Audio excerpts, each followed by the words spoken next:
Dobrý den, v tomto videu se společně podíváme na analytickou aplikaci Klik, ve které máte možnost si vyhodnocovat svoje data a podívat se na trendy, které dneska máte. A je to takový pomocník, nástroj k tomu vašemu podnikání a k těm datům, které už dneska ve Speedle máte.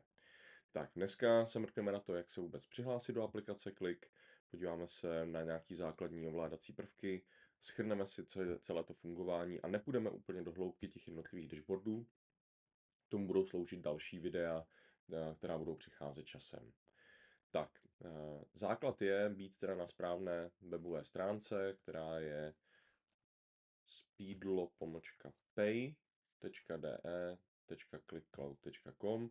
Odkaz do této aplikace máte případně v mailu nebo někde v nějaké komunikaci s naším týmem, ale hlavně ho najdete i v administraci Speedla pod admin.speedlo.cz a tam se prokliknete právě do této aplikace Klik. Tak, k tomu, abyste mohli Klik používat, musíte mít od nás vygenerované přístupové údaje. Opět měli byste je najít přímo v komunikaci s naším týmem. Když je budete mít, tak se přihlásíte tady e-mailem a heslem. Já už tady mám samozřejmě předvyplněné údaje, takže se přihlásíme. A první, kam se dostaneme, je souhrn různých aplikací. Vy uvidíte jednu. Dneska pro testovací účely já otvírám tréninková data. Samozřejmě těch aplikací já tam mám spoustu, protože mám přístup k celým těm pohledům. Tak. Teďka, když si otevřete tu aplikaci, tak uvidíte tady souhrn různých dashboardů.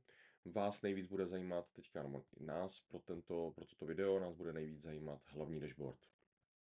Tak, kliknu na hlavní dashboard a už vidím nějaká data. Jo? Takže, co vidíme na této úvodní obrazovce? Vidíme tady nějaký výpis těch dashboardů.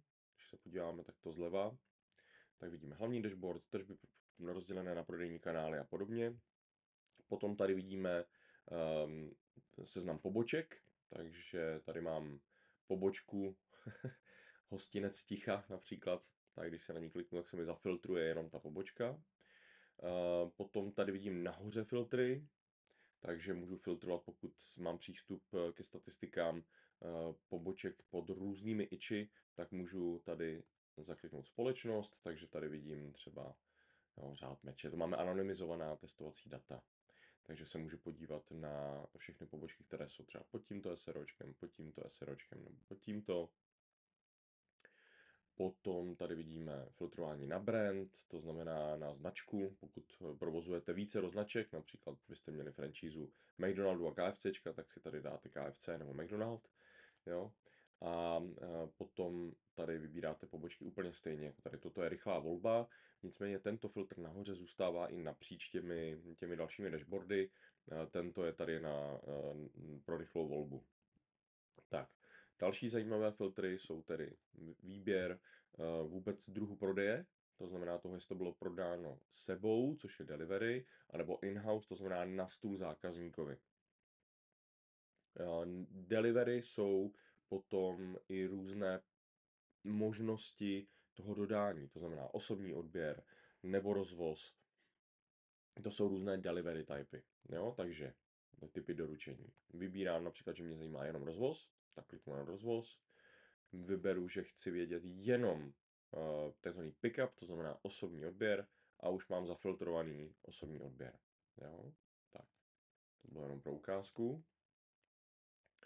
Dále řada našich klientů má svůj vlastní rozvoz, takže bude zajímat přímo ten rozvozák, ten jednotlivý konkrétní člověk. Opět zde máme nějaká anonymizovaná data, takže si vyfiltruju toho jednoho rozvozáka, případně můžu jako dalšího a vidím hnedka jeho statistiky, kolik toho odvezl, kdy, v jaké hodnotě a podobně. Platební metoda, tady je to jasné, jestli je to zaplacené hotově nebo kartou. Promokód, velmi zajímavý filtr, když budu mít například 10. pizzu zdarma, tak si tady zakliknu 10. pizza a vidím, kolik objednávek a jaká tržba byla s promokódem 10. pizza. Toto se může velmi hodit, když budu mít nějakou limitovanou akci, například s nějakým partnerem. Řeknu, budete mít Red Bull, promokód, ten tady nikdo teďka použitý nemá, nebo tady 2+1, nebo něco takového, nebo budete chtít podpořit vaše prodeje třeba s nějakým influencerem. Tak tady hnedka můžete zadat ten promokód, který používá ten influencer a hnedka uvidíte statistiky prodejnosti a toho, jak úspěšná ta kampaň s ním byla a nebyla. Dokonce takhle v čase hezky, protože toto je časová osa, uvidíte, kdy se vám ty prodeje zvedly a kdy vám zase spadly dolů. Tady jsou prodeje na konkrétní pokladny, to znamená, já můžu si zafiltrovat konkrétní pokladnu podle názvu, můžu si vybírat filtr třeba i na kategorie, názvy kategorií, to znamená, řeknu, že chci jenom vědět pici a tak dále.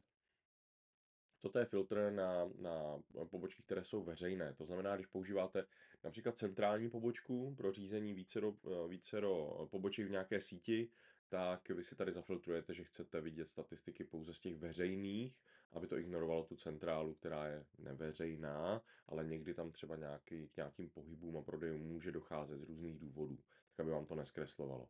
To je velmi jako vzácný případ, ale je potřeba, aby to tady bylo.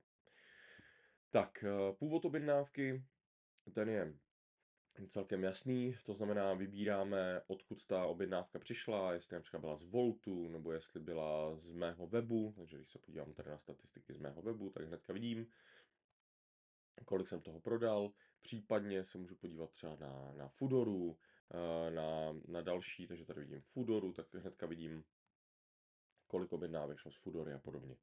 Platební brána, velmi důležité, když mám platební metodu kartou, tak to ještě neznamená, že to je jenom, to je mix všech těch objednávek, které jsou zaplacené kartou. Ale těch karet je víc, to znamená, buď to je třeba ČSOB brána, to je platební brána zaplacená dopředu, nebo to může být například na kiosku platba, takže tady vidíme ty objednávky, které byly zaplaceny na kiosku, nebo to může být platební karta, která je například v aplikaci Speedlo Driver, jo, přes GPTOM, nebo u pokladny.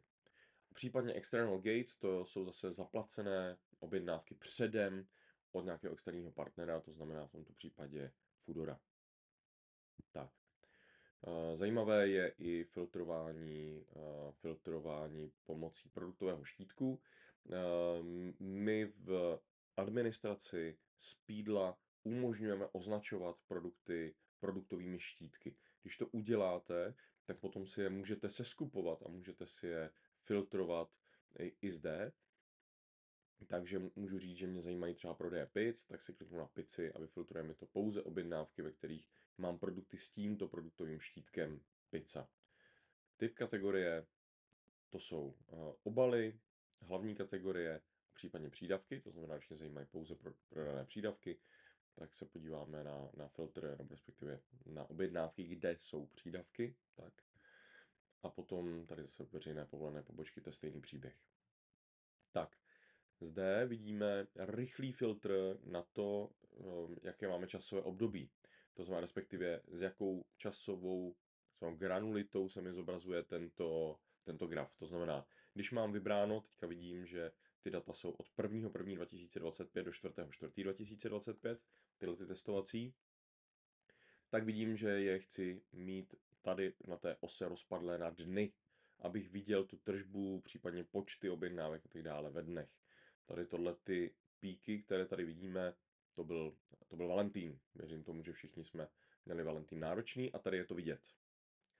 Takže si to můžu rozpadnout například ale i na týdny, měsíce, abych hnedka viděl, jestli meziměsíčně stoupám, klesám a tak dále. Případně dokonce je tady i, když si kliknu na hodiny, vidět graf na hodinách, ale toto je za 24 hodin průměr, jo? To znamená, vidíme 24 hodin a v něm vidíme vývoj těch tržeb kumulovaných pro to celé období. Jo? Takže vidím, že špička na těch průměrných datech celých je v 18 hodin a obědy nám začínají v 11 a v 12 pokračuje ta tržba. Kdo by to byl řekl, že? Tak, případně můžu jít ještě přesně na 30 minut. Jo? A tady už třeba se mi projevil ten pík víc v té 12. hodině. A tady v 18:00 to vidíme. Takže to je zobrazení těch dat na té časové ose. Zde vybíráme datum, rozsah, to znamená, když si řeknu, že chci data pouze za únor, tak takhle kliknu na únor a vidím únor. Případně tady mám nějaké rychlé volby, takže řeknu posledních 30 dní mě zajímá, nebo tento měsíc, jo? Případně ten předchozí měsíc uzavřený. A hnedka vidím vlastně tady, to jsou typicky tohle pondělí, úterý, středa, čtvrtek, pátek, nejsilnější sobota a tak to platí pro celý náš systém všude. Toto jsou jednotlivé týdny, to znamená, že já můžu rychlou volbou, rychlým kliknutím, když tady zruším toto, respektive vyberu celé to období od toho ledna až dnešek, tak potom můžu tady vybírat i jednotlivé týdny. Takže tady vidíme první týden v roce, 8. týden v roce, 12. týden a tak dále. Jo? Každému může vyhovovat pohled na ty data z jiné perspektivy. Toto potom to jsou ty vlastní data. Tržba z objednávek, to je součet hodnot všech objednávek, které v systému máme.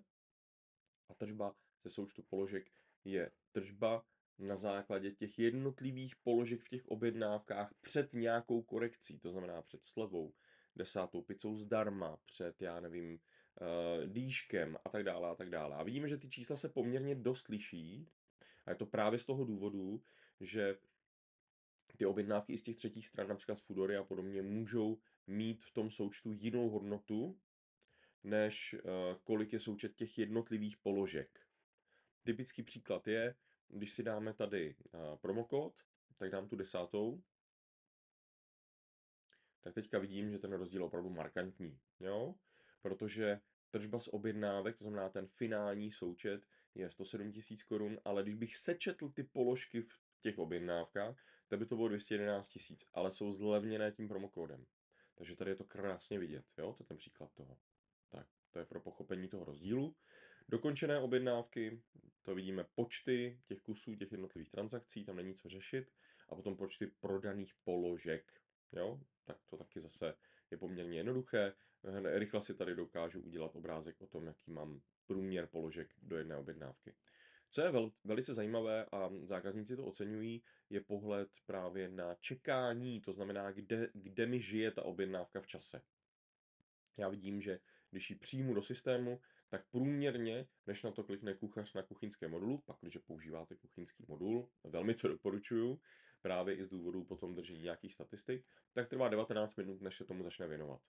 Když už klikne kuchař na to, že se věnuje té dané objednávce, tak to má za 9 minut hotové, pak to 6 minut v krabici čeká na kurýra, než přijede a vezme si to, a potom to 11 minut jezdí k zákazníkovi. Jo? Takže vidíme, že průměrně ta doba od přípravy, od uvaření toho jídla až po to, co se to dostane k zákazníkovi, je 17 minut. Jo? To je jako celkem fajn. Tak, potom tady vidíme včasnost doručení. Pokud zákazníkům dlouhodobě slibujeme nějaké časy dodání, tak tady vidíme, jestli to dokážeme dodržovat nebo ne. Vidíme, že v tomto průměru z těchto testovacích dat je většina těch objednávek dokonce doručena dříve než o 30 minut, nebo ne většina, 37,4%, plus dalších 31% jsou mezi 15 a 30 minutami před původně slíbeným časem doručení.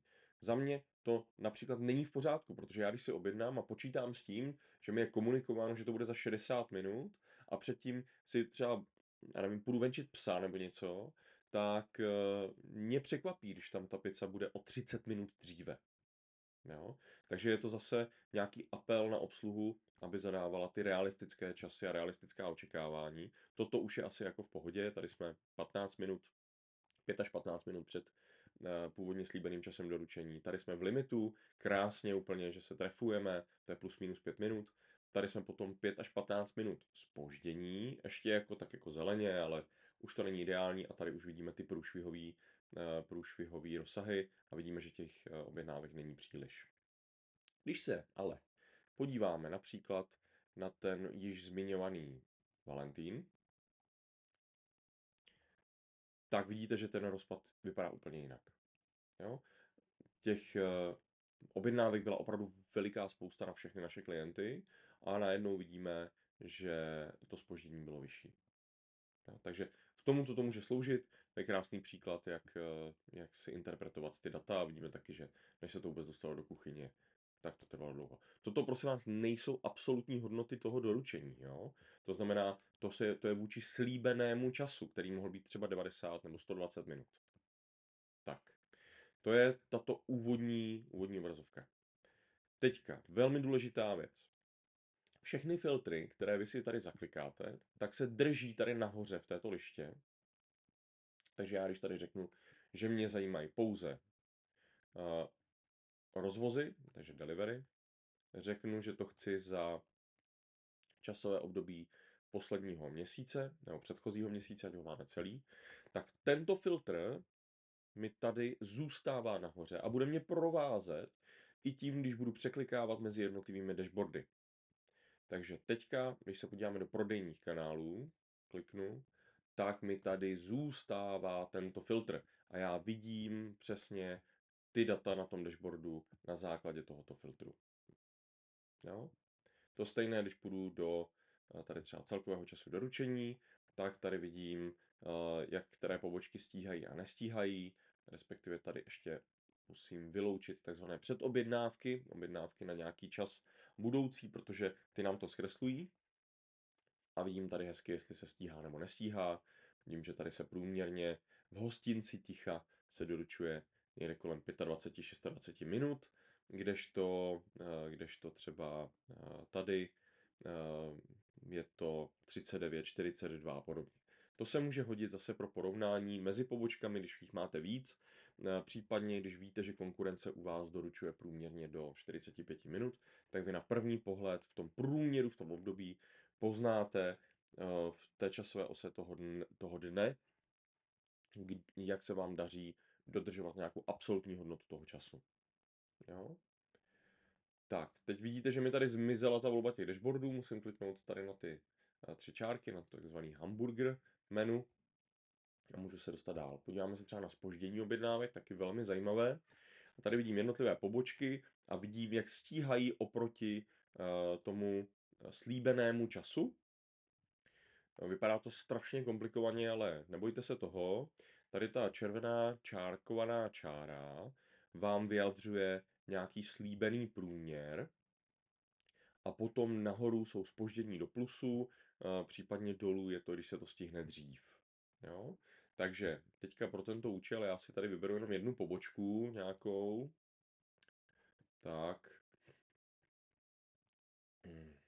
Vezmeme někoho. Tady třeba je to krásně vidět. Tak. A vidíme, že tady se jim daří dlouhodobě dodržovat, respektive dokonce doručovat ty objednávky dříve, než co mají vlastně slíbeno. Jo? A vidíme tady i původy těch objednávek podle těch barviček. Vidíme, že šedivě je můj web, případně tak jako tady tou béžovou nebo hnědou barvou, světle hnědou je to, co bylo zadáno obsluhou. Když jsme měli předtím nějakou jinou pobočku, tak toto je například Foodora. Jo? A vidíme, jestli průměrně stíháme ty foodorácké věci nebo ne. Tady máme i nějaké extrémy, jo? Že vidíme zdržení o 2000 plus minut, nebo tady 1000 minut a podobně, 807 minut. To je způsobené tím, že nemáme kvalitu dat. To znamená, že se k nám třeba, že to buď to řidič odkliknul až moc pozdě, nebo se nám přes API se k nám nedostala ta data včas, nebo můžou být zkreslená nějakým způsobem, kterým s tím systémem pracuje to obsluha, který není úplně ideální. Vždycky platí to, že ta kvalita těch dat v té datové analýze odpovídá té kvalitě těch dat, které jdou do té analýzy. Jo? Datoví analytici používají své oblíbené shit in, shit out. Odpuste tento výraz, ale platí to. A tady to krásně vidíme. Tak, toto je ke zpožděním. Každý tento board, a tomu se budeme věnovat v dalších videích, potom má ještě různé pohledy na to. To znamená tady například rozložení na scatterplotu, což je toto, A to už jsou poměrně jako komplexní pohledy a v dalších videích to probereme. Tak, co by ještě mohlo být velmi zajímavé, je potom samozřejmě pohled na jednotlivé prodané položky, to znamená, já si takhle dám položky a vidím tady velmi rychle, které položky se nejvíce prodávají. To znamená, a opět tady mám ten filtr, takže já když teďka smažu ten filtr tady těma křížkama, mám tam jenom ten čas, nebo respektive to datum, tak tady vidím, že nejprodávanější mám krycí plášť Obeliskového strážce, což je anonymizovaný název pro položku krabice na pizzu. Takže vidím, že těch se prodalo nejvíc. Tohle bude nějaká jako malá krabice na pizzu, tohle bude velká, ale co už je potom zajímavější je, že tady vidím nějakou položku, co bude šunková pizza, která je asi nejprodávanější u nás v systému. A velmi rychle si dokážu udělat obrázek toho, jak to funguje, které položky jsou prodávané hodně, které málo. Potom tady v těch extrémech na konci vidíme, že jsou tady nějaké položky po jednom, kterých je potom na zvážení, jestli je mám držet nebo ne. Tak, pojďme se podívat na další zajímavou věc a to je pohled na mapu. To si myslím, že se vám bude velmi že vás to bude velmi zajímat. Tady se můžeme podívat na data například tady na Jižním Městě v Praze. Vidím tady pobočku, která je tam někde uprostřed parku. Opět ty data jsou anonymizované, všechny ty souřadnice, všechny věci jsou posunutý, takže to nejsou jako reálná data z reálných objednávek. Ale vidíme tady přesně, kam se často vozí, kde vlastně jsme silní a dokážeme si ale taky vyhodnotit, kde jsme třeba slabší. To znamená, z této pobočky vidíme, že tady do horních Měcholůb a do dolních Měcholůb se nevozí. Může k tomu mít dobrý důvod. Nemusí tam vést silnice, může tam být řeka mezi tím a nechceme jezdit přes most. Nemusíme tam mít vůbec zóny. Ale na první pohled pardon, jsem schopen vyhodnotit, kam jezdím a kam ne a kde jsem takzvaně silný. Potom ještě tady dál vidíme konkrétní objednávky a když přizumujeme víc, tak nám zmizí ta heatmapa a vidíme tady jednotlivé objednávky, jednotlivé tečky. Jak vidíte, je to posunuté, aby to nebylo přímo na těch domech. A na těchto tečkách potom dokážeme vidět i přímo zpoždění, které tam bylo. Tady díky anonymizaci to nemáme, nevidíme to, ale k tomu se zase budeme věnovat v nějakém dalším videu, na kterém se podíváme třeba jenom na ty heatmapy a co znamená. Zajímavé by tady bylo, kdybychom se podívali například na nějakého kurýra, tak se můžeme podívat, kam jezdil ten kurýr. A tady už i to zpoždění vidíme, takže tady na první pohled, když vidím velký trojúhelníček, tak to znamená, že ta objednávka byla nějakým způsobem zpožděná. A tady vidím, respektive ne zpožděná, ale to absolutní čas toho doručení. Vidím, že to trvalo 56 minut celé. Když bych se na to chtěl podívat, úplně kliknu, můžu zafiltrovat a můžu dokonce zkontrolovat tu konkrétní jednu objednávku a tady vidím rozpad toho času, kdy vidím, že jsme slíbili zákazníkovi 60 minut. 60 minut celkový čas vyřízení objednávky, zpoždění bylo tedy 15 minut a hned si toho všimla obsluha, tam je 0 minut čekání, potom vlastně to v kuchyni, než si toho všimli kuchaři, než na tom zašli dělat, trvalo to 10 minut. To vytvoření v té kuchyni, protože oni to odklikávají až potom, co to uvařili, evidentně bylo 0, 7 minut se čekalo na kurýra a pak kurýr to doručoval, prosím vás, 57 minut z nějakého důvodu. To už by stálo za to zjistit, kdo to vezl a co se tam vlastně stalo. Takže to tady velmi rychle a jednoduše poznáte i z té mapy, kdy takhle na první pohled vlastně vidíme, já si tady očkrtnu, vidíte, že mám zafiltrované to číslo té objednávky. Takže na první pohled tady vidím problematickou objednávku, která se doručovala strašně dlouho. Jo? A slouží to k tomu, že když vidím, že jezdím někam daleko, tak se můžu rychle vyhodnotit, jestli mi to za to stojí nebo ne tam jezdit. Tady vidím 22 minut, tady to máme blízko, je to 26 minut. Jo? Takže evidentně to někdo vykládal až cestou zpátky z nějakého rozvozu. Jo?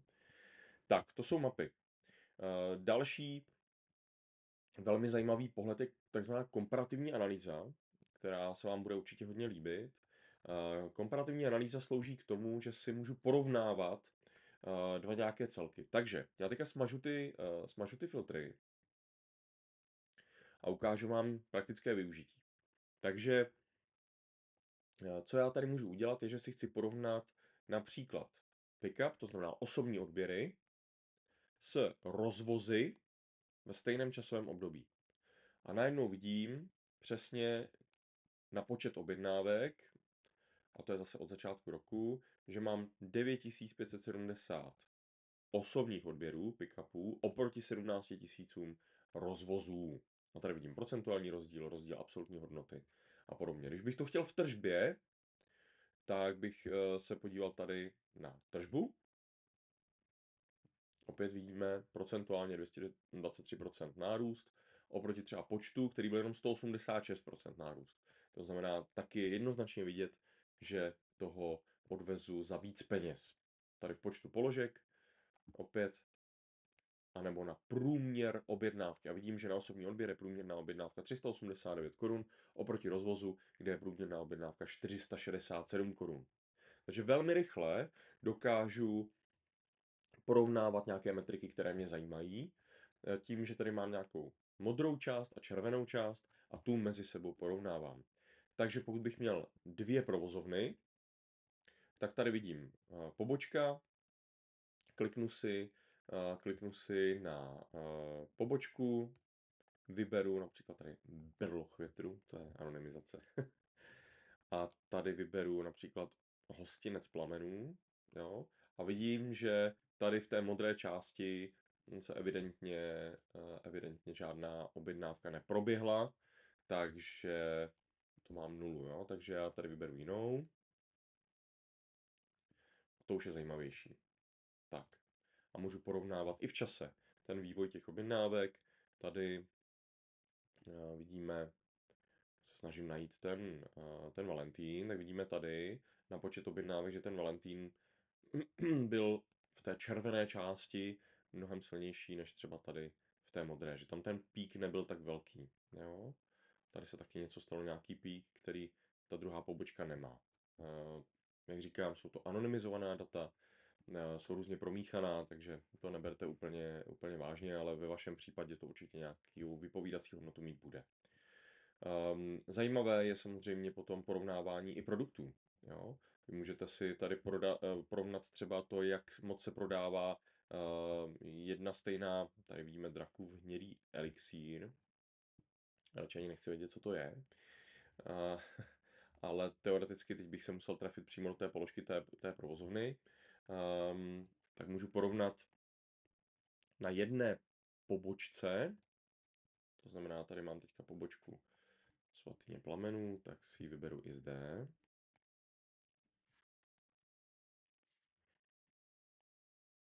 Tak.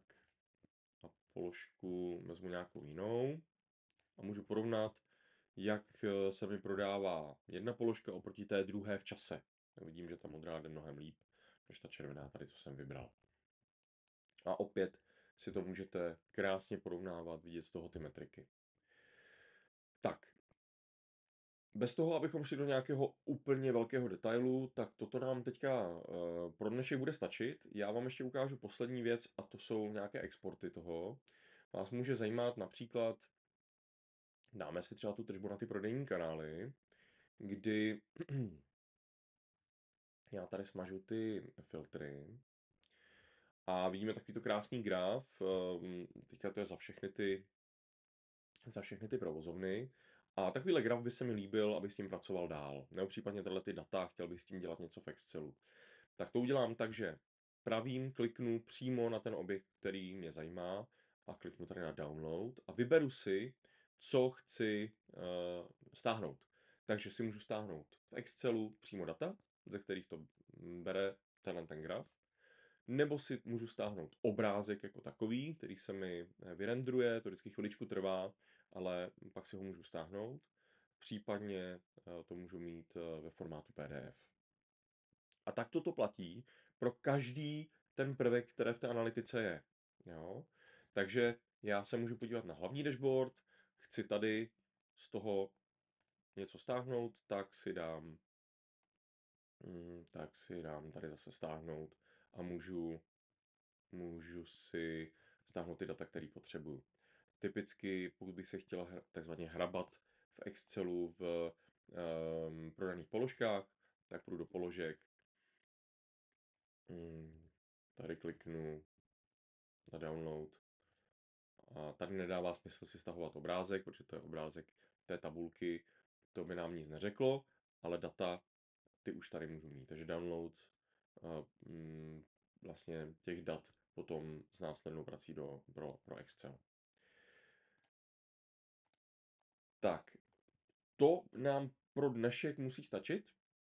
Já se postupně budu snažit nahrát další videa nebo někdo z našeho týmu, která vysvětlí práci ještě další s těmi filtry. Ty se dají zamykat, dají se přednastavovat, dají se ukládat jako bookmarky, tak abyste se mohli pravidelně vracet třeba k těm stejným reportům, ale pro ten začátek a pro tu orientaci pro vás si myslím, že to teďka stačí. Určitě se nebojte té analytiky, zkuste si v tom vyhledat to, co potřebujete, proklikejte si to, nemůžete nic smazat, prosím vás, nebojte se toho, všechno je to takzvaně read only, takže nemůžete to poškodit, nemůžete s tím nic udělat, co by to nějakým způsobem degradovalo, takže se toho nebojte. Ještě jedna podstatná věc je to, že všechna data, která zde vidíte, se tahají přímo ze Speedla, tahají se vlastně stejné pohledy, jsou to stejná data jako to, co vidíte v administraci. To znamená, že do těchto statistik propadají jen a pouze data z dokončených objednávek. Jo? To je velmi důležité na uvědomění si. Tak jo, já doufám, že vám toto video pomohlo, že se v tom zorientujete, opravdu vás chci povzbudit. Zkoušejte to, hledejte, prohledávejte. Těch využití jsou samozřejmě jako stovky a tisíce. Můžete si vyhledávat, který kurýr je nejefektivnější, můžete se dívat na mapu, kde jste silní a kde ne. Můžete porovnávat časový období, dívat se na to, které položky vám jdou, vyhodnocovat si marketingové akce, promokódy, takže opravdu fantazii se meze nekladou. Věřím tomu, že najdete ještě mnohem víc způsobů využití, než to, co třeba napadá teďka nás. Mějte se hezky, loučím se s váma a uvidíme se u dalšího videa.